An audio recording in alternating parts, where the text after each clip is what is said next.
श्री कृष्ण द्वारा अर्जुन को दिए हुए गीता के उपदेश के कुछ सुंदर तथ्य। श्री कृष्ण जी गीता के अध्याय 9 के श्लोक नंबर 11 में कहते हैं, संपूर्ण भूतों के महान ईश्वर रूप मेरे परम भाव को ना जानने वाले मूढ़ लोग मुझे मनुष्य शरीर के आधार वाला और तुच्छ समझते हैं। संपूर्ण प्राणियों के ईश्वरों का भी जो महान ईश्वर है, उस परम भाव में ही मैं स्थित हूँ, किंतु हूँ मैं मनुष्य के रूप में। मूढ़ लोग इसे नहीं जानते, वे मुझे मनुष्य कहकर संबोधित करते हैं। इसमें उनका दोष नहीं है। जब वे दृष्टिगत करते हैं तो महापुरुष का ही शरीर तो दिखाई पड़ता है। श्लोक नंबर 12 में बताते हैं, वे वृथा आशा, वृथा कर्म, वृथा ज्ञान और विशेष रूप से अचेत हुए राक्षसों और असुरों के मोहित होने वाले स्वभाव को धारण किए होते हैं, अर्थात आसुरी स्वभाव वाले होते हैं, इसलिए मनुष्य समझते हैं। असुर और राक्षस मन का एक स्वभाव है, न कि कोई जाति या योनि। आसुरी स्वभाव वाले मुझे नहीं जान पाते, किंतु महात्मा जन मुझे जानते और भजते हैं। श्लोक नंबर 13 में कहते हैं, हे पार्थ, दैवी प्रकृति अर्थात दैवी संपत्ति के आश्रित हुए महात्मा जन मुझे सब भूतों का आदि कारण अव्यक्त और अक्षर जानकर अनन्य मन से अर्थात मन के अंतराल में किसी अन्य को स्थान न देकर केवल मुझ में श्रद्धा रखकर निरंतर मुझे भजते हैं। श्लोक नंबर 14 में श्री कृष्ण जी कहते हैं, वे निरंतर चिंतन के व्रत में अचल रहते हुए मेरे नाम और गुणों का चिंतन करते हैं, प्राप्ति के यत्न करते हैं और मुझे बारंबार नमस्कार करते हुए सदैव मुझसे संयुक्त होकर अनन्य भक्ति से मुझे उपासते हैं, अविरल लगे रहते हैं। कोई दूसरी उपासना नहीं वरन यज्ञ, जिसे विस्तार से बताते आए हैं। श्लोक नंबर 15 में श्री कृष्ण जी दूसरी उपासना यज्ञ के बारे में बता रहे हैं।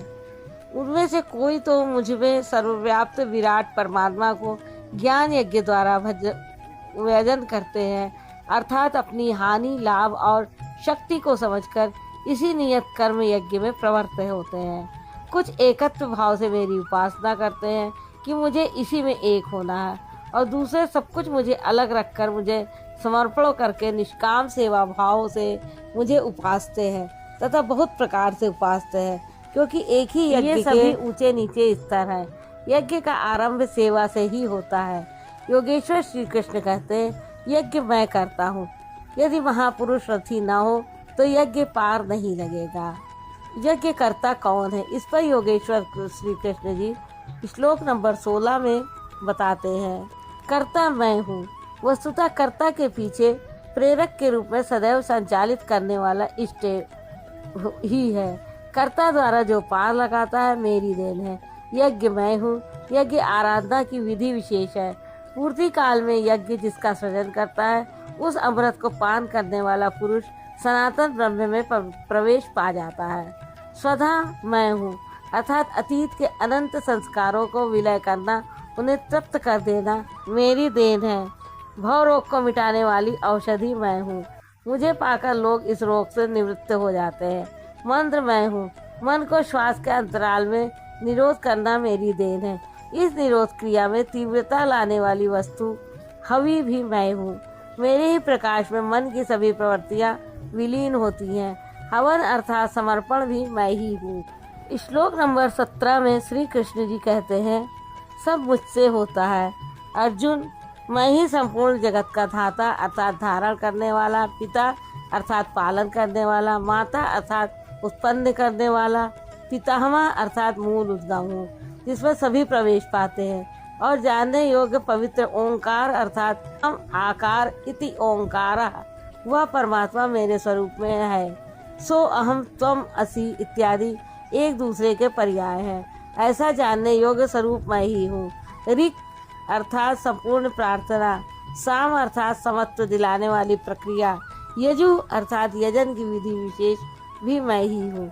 योग अनुष्ठान के उक्त तीनों आवश्यक अंग मुझसे होते हैं। श्लोक नंबर 18 में श्री कृष्ण जी ने कहा, हे अर्जुन, गति अर्थात प्राप्त होने योग्य परम गति, भरता भरण पोषण करने वाला, सबका स्वामी, साक्षी अर्थात दृष्टा रूप में स्थित, सबको जानने वाला, सबका वास स्थान, शरण लेने योग्य, अकारण प्रेमी मित्र, उत्पत्ति और प्रलय अर्थात शुभाशुभ संस्कारों का विलय तथा अविनाशी कारण मैं ही हूँ, अर्थात अंत में जिसमें प्रवेश मिलता है वे सारी विभूतियाँ मैं ही हूँ। श्लोक नंबर 19 में योगेश्वर श्री कृष्ण ने कहा, मैं सूर्य रूप से तपता हूँ, वर्षा को आकर्षित करता हूँ और उसे बरसाता हूँ, मृत्यु से परे अमृत तत्व तथा मृत्यु, सत और असत सब कुछ मैं ही हूँ, अर्थात जो परम प्रकाश प्रदान करता है वह सूर्य मैं ही हूँ।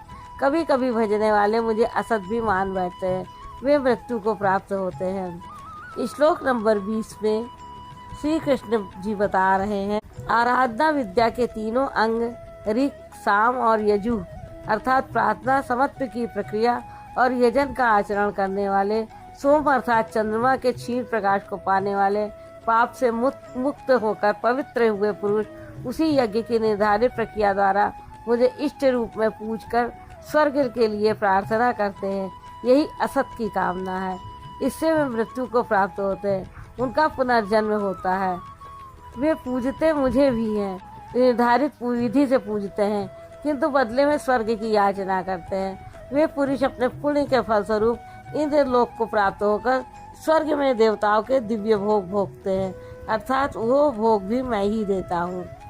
श्लोक नंबर 21 में बता रहे हैं, वे उस विशाल स्वर्ग को भोगकर पुण्य क्षीण होने पर मृत्युलोक अर्थात जन्म मृत्यु को प्राप्त होते हैं। इस प्रकार त्रयी धर्मम, प्रार्थना, समत्व एवं यजन की तीनों विधियों से एक ही यज्ञ का अनुष्ठान करने वाले मेरी शरण हुए कामना वाले पुरुष बारंबार को जाने आने को अर्थात पुनर्जन्म को प्राप्त होते हैं, किंतु उनका मूल नाश कभी नहीं होता, क्योंकि इस पथ में बीज का नाश नहीं है। जो किसी प्रकार की कामना नहीं करते उन्हें श्लोक नंबर 22 में योगेश्वर श्री कृष्ण जी बताते हैं, अनन्य भाव से मुझ में स्थित भक्तजन मुझ परमात्मा स्वरूप का निरंतर चिंतन करते हैं, लेश मात्र भी त्रुटि न रखकर मुझे उपासते हैं। उन नित्य एक ही भाव से संयुक्त हुए पुरुषों का योगक्षेम मैं स्वयं वहन करता हूँ, अर्थात उनके योग की सुरक्षा की